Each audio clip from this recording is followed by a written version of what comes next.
In the hopes that we're going to be able to have train shows again soon, we want to revisit the building of our new module railroad.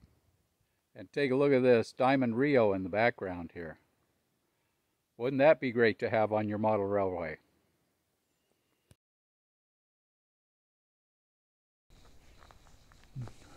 Hello everyone, welcome back to the railroad. Today we're going to be working on our last two modules for the conversion of a Y down to a left turnout.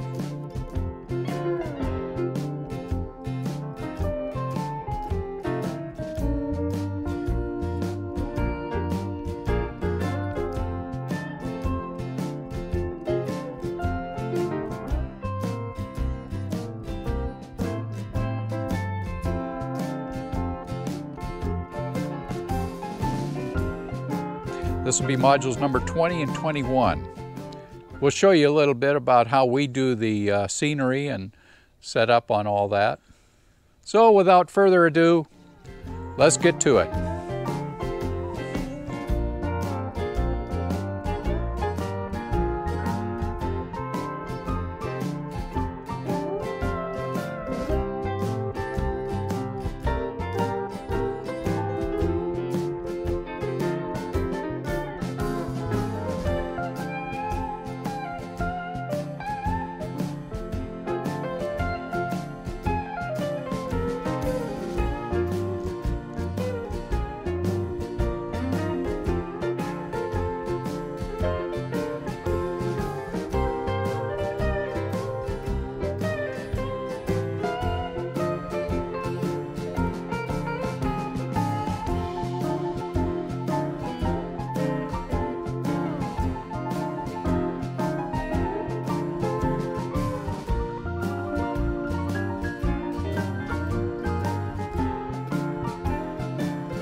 So to begin with, for our scenery on the railroad, we're using vermiculite. It's just a standard vermiculite for the garden. You get it in most any store. I think we went to Home Depot or to Lowe's, one of those two.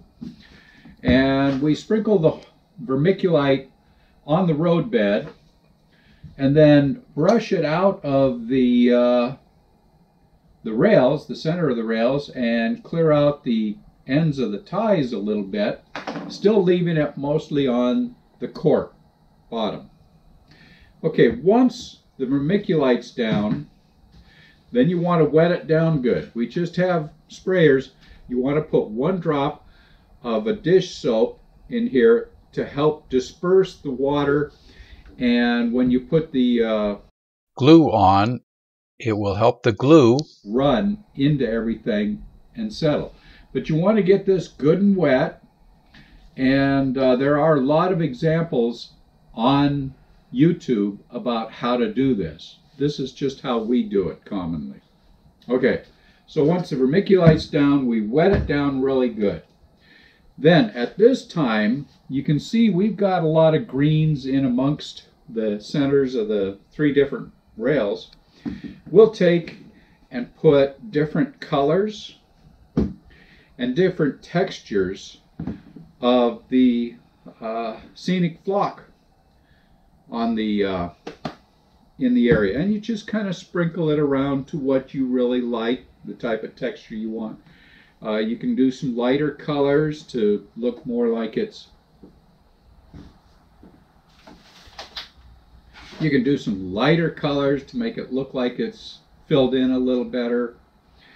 And once you get enough of your texture and scenery in, and the ballast, and make sure it's all wet, wet it down again if you need to, then we use a mixture of about 50% water, hot water, needs to be hot water, and Elmer's white glue, the old glue that we used to get at school, right? And yes, we mix that with hot water about a 50-50. Sometimes we'll use 40-60 measurement, depending on how thick it is and how smoothly it's dissipating as you put it in.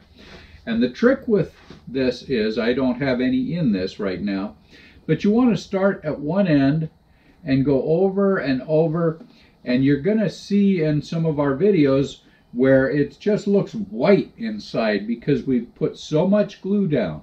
Well, you can see by this that the glue is setting up nicely. In fact, a lot of this is already dried up. Some of it's still damp, but yeah, and you'll have a little bit of dampness. You can tell when it's damp. It's going to take about 5 days for it to dry completely.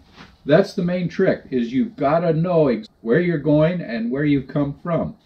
So commonly what I'll do is I'll look for a specific screw in the rails, holding the rail ties down, and I'll work up to that area, and then in the center, and then go to one side and work back, go to the other side and work up, and then come down to the scenery and work over, and then the next rail, and do the same, so you're all at one local area.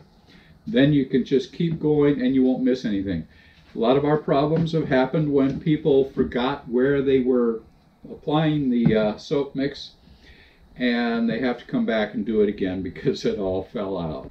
That's how we do our scenery and ballasting.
Hey Norm,